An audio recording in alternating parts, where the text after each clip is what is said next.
My wife secretly went to a party with men, and in the morning I put her things out even though she begged me to let her in.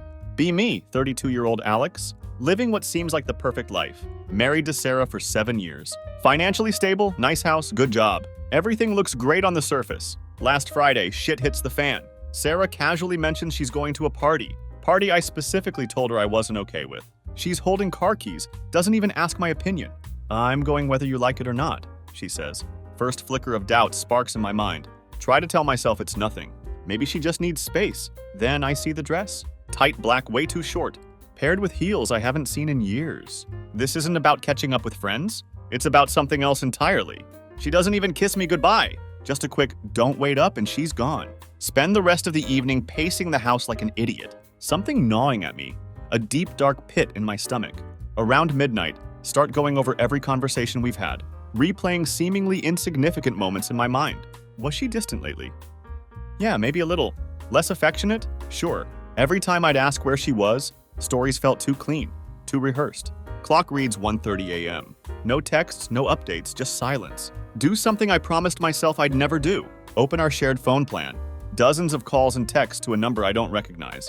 Messages started about a month ago, got more frequent. Some sent late at night, long after I thought she was asleep next to me. Sick to my stomach, heart pounding. Maybe it's nothing, I tell myself. Maybe it's some work thing or a friend. Deep down, I know better. Sit in the dark, staring at the evidence I didn't want to find. Don't sleep that night.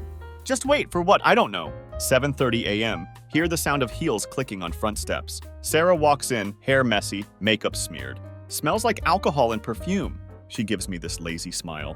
Good morning, she says. Like she hadn't just stayed out all night without a word. Like her actions don't matter. I snap. Where the hell were you? She laughs, actually laughs. Are we really doing this now? It's too early for your drama. Tell her I stayed up all night waiting. No texts, no calls. She rolls her eyes. I told you I was going to a party. I didn't think I needed to give you a minute-by-minute update. We're not teenagers. My hands shaking. Not out of fear, but sheer frustration. Who's the guy? I ask. She freezes for a second, barely noticeable. Oh God, you really are paranoid. There's no guy. Don't lie to me, Sarah. I checked the phone bill. Silence follows, deafening. Her entire expression changes. Colder, sharper. You checked the phone bill? What the hell is wrong with you? Almost impressive how she flips it on me. Like I'm the villain for caring where she'd been. Who is he? I repeat louder. She crosses her arms, still not looking at me. It's nobody. You're being ridiculous. I take a step closer. You've been texting and calling someone almost every day for a month. Late at night. And now you're out all night dressed like that. You think I'm supposed to believe it's nothing? She loses her composure. It's none of your business, she says through gritted teeth. You don't own me. There it is, that final admission. She doesn't deny it anymore, just makes it clear she doesn't care what I think. I stand there, numb, staring at the woman I thought I knew. No shouting, no dramatic argument, no tears. Just this cold, quiet realization. The person standing in front of me has changed. Or maybe she'd always been this way, and I'm just now seeing it. She turns on her heel and walks towards the bedroom. I'm going to sleep, she says over her shoulder. Like that's the end of the conversation. Like everything is suddenly fine. But it's not. Nothing is fine. She disappears into the bedroom. Door clicks shut behind her. Sound echoes, leaving a strange emptiness in the room. I collapse back onto the couch, mind racing. A month, at least a month. She'd been talking to someone else late at night. While I was sleeping in the next room. What was I supposed to do with that? My thoughts spiral. Every memory of the past few weeks unraveling in real time. The nights she stayed out late claiming she was with her friend Lisa. The new gym routine. The random work dinners she never used to have. I missed all the signs. Or maybe I just didn't want to see them. Feel my phone vibrate in my pocket. For a moment, I think it might be her, texting some half-baked excuse or apology from the other room. But when I check, it's a notification from our phone plan app. My heart drops. I hadn't turned off the alert for that number. The one she'd been calling. A new message had just come through. At 7:48 a.m. She hadn't even been in the house for 20 minutes, and she was already talking to him. I click on the number. A name pops up on the screen. Tom.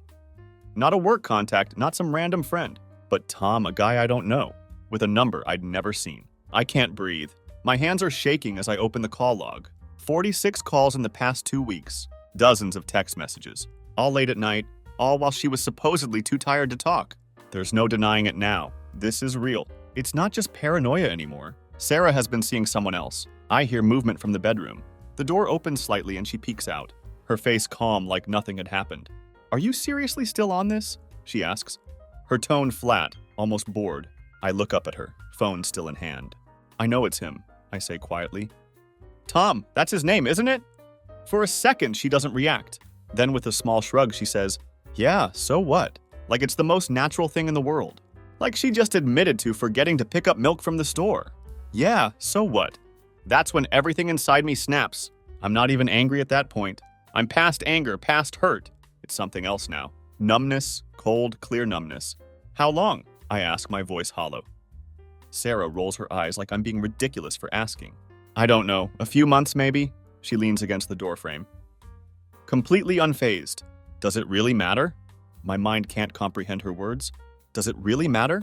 How could she stand there acting like it's no big deal?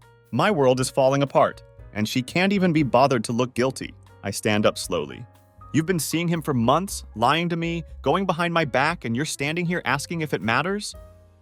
She crosses her arms, annoyed. "I didn't lie to you, I just didn't tell you everything." Her voice has this edge to it, like I'm the unreasonable one for feeling betrayed. "You've been so controlling lately, always questioning me, so yeah, I needed space. And Tom, he gets it. He doesn't suffocate me like you do." My mind is reeling. Controlling? Suffocating? Is that how she justifies this to herself? Space? I laugh, but it's not a real laugh. It's bitter, hollow. You needed space, so you ran to another guy? You cheated because I cared about where you were? Sarah tilts her head, her expression bored. Like she's over this entire conversation. "Oh, don't be so dramatic. We didn't even sleep together until last week, if that's what you're really upset about." The casual way she says it like it's nothing makes my stomach turn. "Last week?" I repeat, the words barely registering. My entire body feels cold. Yeah, it just happened. But if you'd stop overreacting, you'd see that it's not a big deal. We've been drifting apart for a while now, and you know it. She says it like it's some simple fact. Like I'm supposed to just accept it and move on. I can barely look at her. She's not the woman I thought she was. Not anymore. Maybe she never had been. I turn away, staring out the window. The room feels too small, too suffocating. I can't stand to be in the same space as her. "Get out," I say quietly, my voice barely above a whisper. Sarah's eyes widen, caught off guard for the first time. "What?" "I said get out," I repeat louder this time, turning to face her. "I don't care where you go, just leave. Now." For a moment, she looks like she might argue, but then without another word, she grabs her purse from the counter. Slipping on her shoes like this is just another ordinary morning. "Fine," she says, brushing past me towards the door. "I'll go, but don't expect me to come crawling back. You did this to yourself." And with that, she walks out, slamming the door behind her. The house falls into silence again. But this time it's different. This time the silence feels final, like something has broken that can never be fixed. The sound of the door slamming echoes through the house, leaving a ringing in my ears. I stand there, still staring at the spot where Sarah had been just moments before. The empty space somehow feeling heavier than her presence. It's strange. After months of feeling like she was slipping away, the house now feels suffocating without her. I don't even know how long I stand there, just frozen. My mind blank except for one thought looping over and over. She's gone, she's really gone. And yet, even in that moment, I can't tell if I'm devastated or relieved. Maybe both. I collapse onto the couch, still clutching my phone. My hands trembling. The notifications for her and Tom's calls are still there, staring back at me, as if mocking everything I thought I knew about my life. How had it come to this? How had I let it get this bad without realizing? I drop the phone onto the coffee table and lean back, staring at the ceiling. My chest is tight, but not from crying. Tears never came. I feel hollow, numb, almost as if my brain is refusing to process what had just happened. I want to feel angry. I want to scream, break something, punch a wall, anything to release the pressure building inside me. But nothing happens. I just sit there, as though I'm stuck in some nightmare I can't wake up from. My mind starts racing again, going back over every detail, every moment that led up to this. I think about the night we met, how she'd walked into that bar with a confidence that had drawn me in immediately. She was different back then. Funny, spontaneous, real. At least I thought she was. But now it feels like I'd been living with a stranger, and I was only just realizing it. And then there's Tom, some guy I'd never met, never even heard of, who somehow became more important to her than I was. The worst part isn't even that she cheated. It's the fact that she didn't care. She didn't even try to lie to me when I asked her who he was. She just shrugged it off like it was nothing. Like I was nothing. I should have seen this coming. Maybe I did deep down. But I'd convinced myself it couldn't happen to me, that we were stronger than this, that I was stronger than this. But clearly I was wrong. Sarah had been slipping away for months, and I'd been too blind to notice, or too stupid to accept it. The last few conversations we had play in my head, like some twisted highlight reel, all the little moments where I'd asked if something was wrong, and she'd brushed me off. I remember the time she came home late. The nights she turned away from me in bed, claiming she was tired. The nights when I could feel her slipping away inch by inch. But I hadn't done a damn thing about it, because I didn't want to seem paranoid. And now it's too late. She's gone. And I'm left here in this empty house, with nothing but the weight of her absence. The reality of it all starts to settle in. She isn't just gone for the day. She isn't coming back. This isn't some fight we can fix with a few apologies and promises to do better. This is it, the end of us. And as much as I want to believe otherwise, I know there's no coming back from this. Not after what she'd said. Not after what she'd done. A cold wave of clarity washes over me. The weight of the situation finally hits me. Sarah isn't just some confused woman looking for a way out of a rough patch. She had chosen this. She had decided that Tom was worth more than everything we built. And the way she had looked at me with that cold indifference. I know this isn't something she regrets. She's done with me. And she has been for a while. I was just the last to know. I don't know how long I sit there before I finally get up and start moving. I need to do something. Anything to stop myself from thinking. My hands start working without my brain really catching up. I grab a trash bag from the kitchen and start going through the house, gathering every trace of her I can find. Clothes, makeup, that stupid scarf she'd bought and never wore. The perfume that now makes me feel sick to my stomach. I want it all out. Each item I throw into the bag feels like a small victory. As though I'm purging her from my life piece by piece. The photos are the hardest. There's one of us from our first vacation together, smiling at the beach like we had the world ahead of us. I stare at it for a long time before ripping it in half. She isn't that person anymore. Neither am I. I toss the pieces into the bag and keep going. By the time I finish, the house feels eerily empty. The air is heavy, the walls too quiet. But at least she isn't here anymore. At least I don't have to see her face, hear her voice, or pretend that we could somehow fix this. As I sit back down, exhausted, a new thought crosses my mind. What am I supposed to do now? I hadn't even thought that far ahead. It's like the rug had been pulled out from under me, and I'm still free-falling, not sure where or how I'd land. But one thing is clear. This isn't going to end with me sitting here waiting for her to come crawling back. She'd made her choice, and I'm not going to be her backup plan. Not anymore. She thought she could just walk out of my life and leave me shattered, but I'm not going to give her the satisfaction. I have no idea what comes next. Divorce maybe? Confronting Tom? The thought crosses my mind. But what good would that do? What am I going to do? Ask him why he ruined my life? No, I need to figure out how to move forward. How to rebuild after everything has been torn apart. I don't have all the answers yet, but one thing is for sure. This is the beginning of the end for Sarah and me, and for the first time, I realize that maybe, just maybe, that isn't the worst thing in the world. The house is still almost eerily quiet. Every object, every shadow seems sharper in Sarah's absence. It's like her leaving stripped everything of the comfort it once held. Should feel relieved that she's gone. But instead, I'm stuck in this odd limbo, caught between disbelief and the crushing weight of reality. The house feels like a stranger's home now. My own walls, once filled with laughter, arguments, shared secrets. They feel alien now. Sit back on the couch, the trash bag of her things at my feet. Let out a long breath. There's nothing left to do except face the truth. Strange how you can live with someone for years, share a bed, meals, memories, and then in a moment, it's like you never knew them at all. All the promises, the future plans gone. All it took was one name, Tom. And everything fell apart. Have to tell someone. Can't sit in this silence any longer, trapped in my own thoughts. So I call my best friend Eric. He picks up on the second ring, groggy but concerned. Hey man, what's up? You all right? His voice still thick with sleep. But I can hear the undercurrent of worry. I rarely call this early unless something's seriously wrong. Don't know where to start. Eric, she's gone. There's a long pause on the other end. Wait, what do you mean gone? Like she left? She's been seeing someone, some guy named Tom. It's been going on for months, apparently. She admitted it this morning like it was no big deal. She walked out. Can hear the anger starting to creep into my voice, the numbness giving way to something darker. Eric curses under his breath. Jesus, man, I don't even know what to say. I'm so sorry. Yeah, well, sorry doesn't change anything, my voice cracks. Betraying the flood of emotions that had been building inside me all night. She doesn't even care, Eric. She didn't even try to explain. It was like I didn't matter anymore, like I never did. Man, I can't believe this. She seemed so into you, I mean, sure, things have been tense, but I never thought she'd do something like this. His words are filled with genuine disbelief, but they aren't helping. Yeah, well, she did. And now she's gone. I let out a bitter laugh. Just like that. Eric's quiet for a moment, then he asks, "What are you going to do now?" The question hits me like a punch. What am I going to do? I hadn't thought that far ahead. All I know is that I can't just sit there and wallow in the mess she'd left behind. I don't know yet. Divorce, I guess. I mean, what else is there to do? It's not like I can just forgive her. Are you sure about that? Eric's voice is hesitant.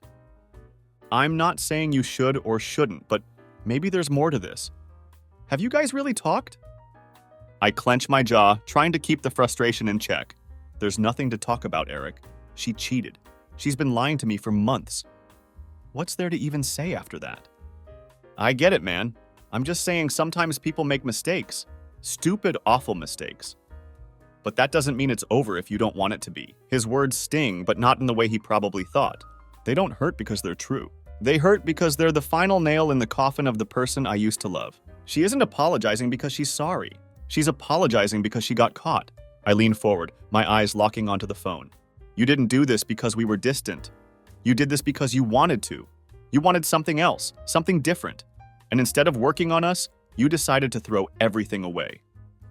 Eric sighs on the other end, probably realizing this isn't the time to push. All right, I hear you. But whatever you decide, just don't make any rash decisions right now. Let things settle a bit. I don't answer. I don't know how to. I just feel lost. Like everything I thought I knew about my life had been ripped away in a matter of hours. After a few more awkward exchanges, I hang up and toss my phone onto the couch. That's when I notice something. Sarah had left her laptop on the kitchen counter. It's half open, the screen dark. My heart starts pounding. I don't want to snoop. Hell, I already hate myself for checking the phone bill. But something tells me there's more. More that I'm not seeing. Walk over, hands shaky, and flip the screen open. The laptop whirs to life and her desktop pops up. No password. Sarah had never been one for security. For some reason, that feels like the final insult. So careless. So confident that I'd never dig deeper. She probably thought I'd be too much of a coward to look, open her browser and go straight to her emails. I'm not proud of it, but at this point, pride doesn't matter. I need to know what else she's hiding. Scrolling through her inbox, it doesn't take long to find him. A thread of emails between her and Tom going back for weeks. Flirty, casual, full of inside jokes I don't understand, as if they had their own secret world. But then I hit one email and it feels like the floor dropped out from under me. Subject, last weekend was amazing. I click on it, dreading what I might see. And there it is in plain text. Plans to meet up at a hotel. Details about how great their time together had been. Even a damn photo of them together, smiling, happy. She looks radiant in a way I hadn't seen in months. And it isn't just a casual fling. They'd been planning things, future weekends, trips. My head spins, and I grip the edge of the counter to steady myself. It isn't just some drunken mistake, some one-time thing. She'd been actively building a life with this guy, while still living in our home, still pretending to be my wife. I slammed the laptop shut, unable to look at it anymore. The betrayal runs deeper than I thought. It isn't just about a physical affair. It's emotional. She had checked out of our marriage long before I even realized. And worse, she doesn't care. She'd left me in the dark, living a double life without a second thought. The anger surges again, but this time it's mixed with a deep, gnawing sadness. She had chosen him over me, over everything we built, and now I'm left with the pieces. I stare at the closed laptop, my mind racing with 100 different thoughts, none of them leading anywhere good. I could feel the weight of the next decision pressing down on me, but no answer seems right. For the first time, I truly understand the phrase, the point of no return. I had just crossed it. Don't know how long I stood there staring at that closed laptop. Like it was some kind of bomb about to go off. The photo of Sarah and Tom burned into my mind. Felt like a knife twisting deeper with every passing second. She isn't just having an affair. She's happy. She looks at him the way she used to look at me, with that smile that made her eyes light up. It's like I'm looking at a version of her that had been long gone from my life, only to find out she'd been saving it for someone else. The shock turns into this cold, bitter numbness. My body moves on autopilot as I grab my jacket from the chair and head for the door. Can't stay in that house any longer. Not with the reminders of her scattered everywhere. I needed air, space to think, something to keep me from sinking into the flood of emotions that threatened to drown me. Walk down the street not really knowing where I'm going. It doesn't matter. I just need to keep moving. The cool breeze slaps my face, but it isn't enough to clear my head. Every step I take feels like a step further from my old life, and deeper into the unknown. But one thing is clear. There's no going back now. Pull out my phone, staring at it like it's some foreign object. Part of me wants to call her, demand answers, scream at her for what she'd done. But what's the point? She'd already told me everything I needed to know, even without saying it directly. Her choice had been made, and I wasn't part of it. Instead, I opened my contacts and scrolled down to a number I hadn't dialed in years. My lawyers. The sight of it sends a chill through me. Divorce. It's such a cold, sterile word, but now it's becoming my reality. I hesitate, my thumb hovering over the call button. Once I make that call, there would be no more pretending. No more hoping that maybe this was just a phase, that we could somehow patch things up. But then I remember the emails, the hotel, the plans she had made with Tom. She isn't just cheating. She's already mapping out a future without me, a future where I'm just a footnote in her past. The anger surges back, stronger this time. I hit the call button before I can second-guess myself. The line rings twice before a familiar voice picks up. Hey Alex, it's been a while, what's going on? Hearing my lawyer's voice makes the decision feel even more real, but I force myself to speak. David, I need your help. It's about Sarah, I need to file for divorce. There's a pause on the other end. I'm sorry to hear that. Are you sure about this? You know it's not something to rush into. I'm sure, I say, my voice steadier than I feel. She's been cheating on me for months. I found out everything this morning. There's no saving this. David doesn't push any further. All right, let's meet in my office tomorrow and we'll go over the details. I'll need to get some information from you, but we can get the process started. Yeah, tomorrow works. I end the call quickly before the weight of what I'd just done can sink in fully. I stand there on the sidewalk, the phone still clutched in my hand, feeling a strange mix of relief and grief. I had just set something in motion that would officially end my marriage. And I don't know whether to be proud of myself for finally taking action, or sick to my stomach for giving up on 7 years of my life. I keep walking, the streets empty, my thoughts running wild. Memories of Sarah flash through my mind uninvited, like ghosts from a life that no longer existed. I think of the day we moved into our house, how we picked out the paint colors together, arguing about whether the living room should be blue or green. I think about our first Christmas, how we spent hours untangling Christmas lights, laughing like idiots when half of them didn't work. Feels like a lifetime ago, but it wasn't. It was the same Sarah, the same life. Just before the lies, before Tom. I end up in a small park not far from our house. The bench creaks under my weight as I sit down, staring at the playground across from me. A little girl is laughing as she swings back and forth, her father pushing her gently, smiling like the happiest man in the world. For a moment, I wonder what that man's life is really like. Is he living in bliss? Or is he like me on the edge of something he couldn't see coming? The thought makes my chest tighten. I'd once been like him, hadn't I? Blissfully unaware, thinking I had it all figured out. Sarah and I had been happy once. We had plans, but those plans had been shattered long before today. I just hadn't realized how far gone things were until it was too late. Sitting there, I have this sinking realization. The woman I loved isn't the woman who had just walked out of my life. Sarah had become someone I didn't recognize. Maybe she had been changing for a while and I was just too blind to see it. Maybe I hadn't changed enough either. Either way, the reality was that we were two different people now, heading in completely opposite directions. The hours pass without me noticing. The sun starts to set, casting long shadows across the park. And yet I still don't have the energy to go home. Home. The word doesn't even feel right anymore. The house might have 4 walls, a roof, and all my things. But it isn't home. Not without the life I thought I'd have. Finally, I stand up and start the slow walk back. As I approach the house, something catches my eye. The trash bag I'd packed with Sarah's things is still sitting by the front door, where I'd left it. I pick it up, the weight of it feeling strangely satisfying. This isn't just trash. This is the last of her. The last remnants of the life she'd chosen to discard without a second thought. I take the bag and toss it into the large trash bin outside. The lid slams shut, the finality of it echoing in the quiet evening air. And just like that, the first step toward moving on is taken. I don't know what the next days, weeks, or months will look like. I'm not naive enough to think that a single act of throwing away her things will fix the mess she'd left behind. But for the first time, I feel like I have control over something. No matter how small, the future is a blank slate now.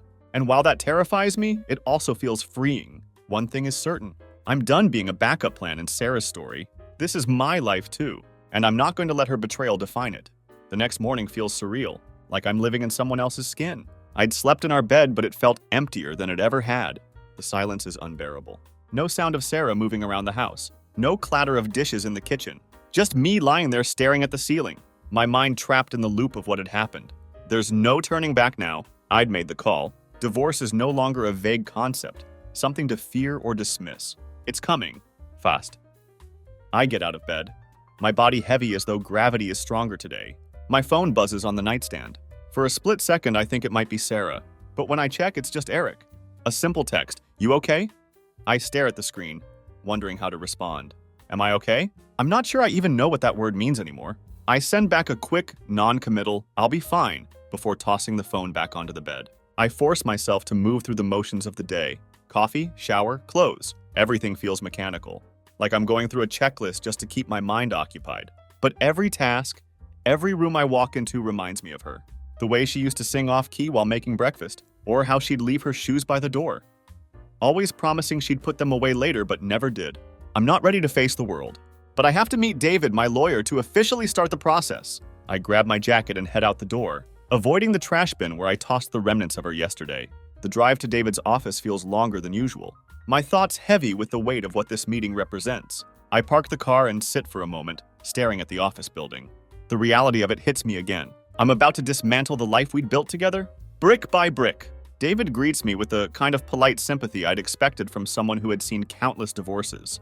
He doesn't ask how I'm feeling, and for that, I'm grateful. We sit down in his small office, papers spread out in front of us, the fluorescent lights casting a harsh glow on the bleak reality of my situation. "So, let's start with the basics," David says, his voice calm but businesslike. "You've been married 7 years, no kids, correct?" I nod, my throat tight. 7 years? It sounds like a lifetime and a blink of an eye all at once. "Any joint assets? House, cars, savings?" he asks, pen poised to take notes. I swallow hard, my mind trying to focus on the legal side of things, instead of the emotional weight of it all. The house, yeah. We're both on the mortgage. No kids, so nothing there. We have a joint account, but most of our savings are separate. It's pretty clean, I guess. David nods, jotting down notes. Good, that makes things easier. Given the circumstances, we can move through this fairly quickly. Do you want to go for an uncontested divorce if Sarah's agreeable? We can avoid dragging this out in court. An uncontested divorce. The idea of it being so clinical, so detached from the rawness of the betrayal makes me sick. But what other option is there? I can't fight her for something she doesn't even want. Yeah, uncontested, I just want it over with. David glances at me, his expression softening a little. I get that. It's the quickest way to move on. Move on. Those words hang in the air, hollow and impossible to grasp. How am I supposed to move on when every corner of my life still has her fingerprints all over it? As we wrap up the meeting, I sign the preliminary paperwork and shake David's hand. I'll get this filed today, he says. You'll probably hear from her lawyer soon, but don't worry, we'll handle everything. I nod, thanking him, and walk out of the office feeling even more drained than when I had arrived. The legal part is done, or at least set in motion, but the emotional fallout is just beginning. Back in the car, I sit for a moment, staring at the steering wheel, trying to make sense of what I'd just done. I'm officially starting the process of ending my marriage. But instead of feeling relief, I feel like I'd ripped out a piece of myself and handed it over to be filed away in some cold legal document. I drive aimlessly for a while, letting the roads take me wherever they want. Eventually, I end up at the one place I never thought I'd go, Lisa's house. Yeah, that Lisa. The one Sarah had claimed to be with on all those nights she was really with Tom.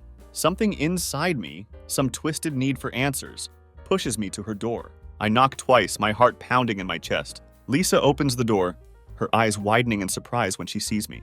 Oh, hey Alex, what are you doing here? I don't bother with pleasantries. I need to know, how long have you known about Tom? Her face shifts, guilt flickering across her features for a brief second. Before she tries to cover it up with a forced smile, Alex, I'm not sure what you're... Don't! My voice comes out sharper than I intended, but I don't care. Don't lie to me. You've been covering for her, haven't you? Every time she said she was with you, she was with him. How long, Lisa? She looks down, biting her lip, the truth too heavy to hide now. A few months, maybe more. I don't know the exact timeline. The confirmation hits like a gut punch, even though I'd known it all along. And you didn't think to say anything? Not once? You just stood by while she lied to me over and over? Lisa shifts uncomfortably, her voice dropping to a whisper. Look, Alex, it wasn't my place. Sarah is my friend. I didn't want to get involved in whatever was going on between you two. That's it? I ask, incredulous. You didn't want to get involved? You were involved. You helped her lie. I'm sorry, okay? She snaps back, her eyes flashing with defensiveness. I didn't know what else to do. Sarah was unhappy, and I didn't think it was my place to ruin things for her. Or for you. Ruin things? As if things hadn't already been ruined by Sarah's betrayal? I shake my head, disgusted. Thanks for nothing, Lisa. I turn and walk away before she can say another word, leaving her standing there, speechless. My heart is pounding, my hands clenched into fists at my sides. The truth now fully exposed doesn't bring me the clarity I'd hoped for. It just leaves me feeling hollow. The betrayal isn't just from Sarah. It's from everyone who had stood by and watched while she destroyed what we had, all without a word. The people who knew the truth but said nothing. The people who let me live in the dark. As I drive away from Lisa's house, I realize something. I'm done searching for answers. I have all of them now, and none of them make me feel any better. The only thing left to do is pick up the pieces and figure out how to rebuild my life without her. And for the first time since this whole nightmare began, I know exactly where to start. By the time I get back to the house, the sun is starting to set, casting long shadows across the front yard. Everything feels different now. Lighter maybe, or maybe it's just that the numbness has finally settled in fully, like a thick fog that blurs the sharp edges of the pain. I step inside and close the door behind me, letting the quiet wrap around me. It's a different kind of silence now, not the suffocating kind, but the kind that comes when a decision has finally been made. The weight of Sarah's betrayal, Lisa's complicity, and the divorce is still there. But now it feels like a burden I'm beginning to understand how to accept. I walk into the living room and stare at the spot where Sarah had stood that morning, looking at me with that cold indifference. It's like the memory of her lingers there, but it doesn't sting as much as it had before. I'm done chasing ghosts, done trying to make sense of things that have none. The phone buzzes in my pocket again. I almost don't check it, expecting more empty messages or offers of half-hearted sympathy. But when I pull it out, the screen shows a text from Sarah. Can we talk? I stare at the words, feeling a strange mix of emotions surge through me. Part of me wants to throw the phone across the room, to ignore her like she'd ignored me for months. But another part of me, perhaps the part that still holds on to the idea that some things deserve closure, can't let it go. I need to hear what she has to say, if only to finally put this entire chapter behind me. I don't text back. Instead, I grab my keys and drive. I know where she is, probably staying at Tom's or hiding out somewhere. But if she wants to talk, she can meet me at the place where it all started to go wrong. The drive is short, and before I know it, I'm parked in front of the coffee shop, where Sarah and I had our first real date. It feels cruelly ironic that this would be the place where everything ended. But somehow it feels fitting too. A circle closing. I don't wait long before her car pulls up. She gets out slowly, looking around nervously before spotting me through the glass. She walks in, her face pale like she isn't sure what to expect. I'm not either. Sarah slides into the chair across from me, her eyes searching mine for something. Maybe forgiveness, maybe understanding. She doesn't deserve either.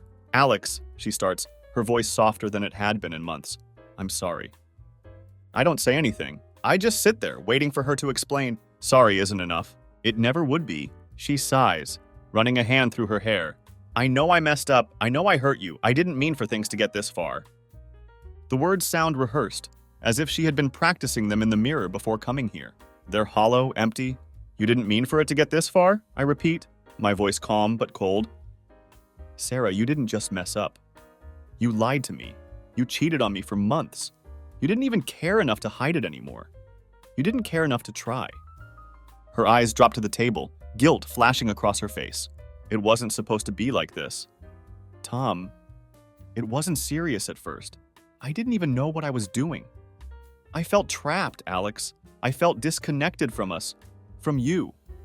There it is, the justification I'd been expecting. The excuse that was supposed to make it all make sense. But it doesn't. Nothing she says could undo what she'd done. You felt disconnected, so you ran off with someone else? I ask, my voice steady, almost numb. And you never thought to talk to me? To tell me how you were feeling before you went behind my back? Sarah looks up at me, her eyes pleading. I didn't know how.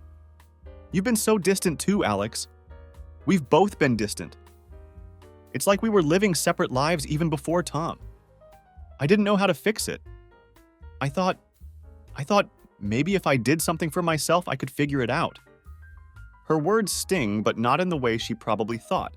They don't hurt because they're true. They hurt because they're the final nail in the coffin of the person I used to love. She isn't apologizing because she's sorry. She's apologizing because she got caught.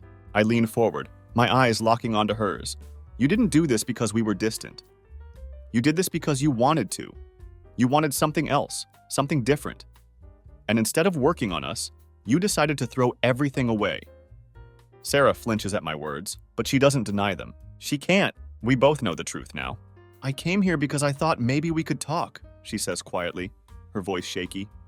Maybe we could, I don't know, figure something out. Figure something out? I repeat, incredulous. Sarah, there's nothing left to figure out. You destroyed our marriage. There's no fixing this. I've already started the divorce process. Her face goes pale, and for the first time, I see real fear in her eyes. Divorce? Yeah, I say, my voice steady. Divorce. It's over, Sarah. You made your choice. Now I'm making mine. She stares at me, her mouth opening as if she wants to argue, to say something that would make me reconsider. But there's nothing left to say. She'd made her bed, and now she had to lie in it, alone. The silence between us grows heavier, the weight of the finality settling in. She blinks, her eyes glassy, but no tears fall. She isn't crying because she'd lost me. She's crying because she hadn't expected me to be the one to walk away first. After what feels like an eternity, she stands up. I didn't want it to end like this, she whispers. I nod, standing too. Neither did I, but here we are. Without another word, she turns and walks out of the coffee shop, disappearing into the night. I watch her go, feeling a strange sense of closure wash over me. This is it, the end of us. For the first time in months, I feel like I can breathe. The weight of her betrayal, the lies, the anger, it's still there. But it isn't crushing me anymore. I've taken back control of my life. And no matter how hard the road ahead will be, at least it's mine to walk. As I leave the coffee shop and step into the cool night air, I realize something. I'm not just losing Sarah. I'm finding myself again. And that, above everything else, is the most important thing. Because in the end, the person I needed to forgive wasn't her. It was me. For letting her take so much from me for so long. And now I'm free.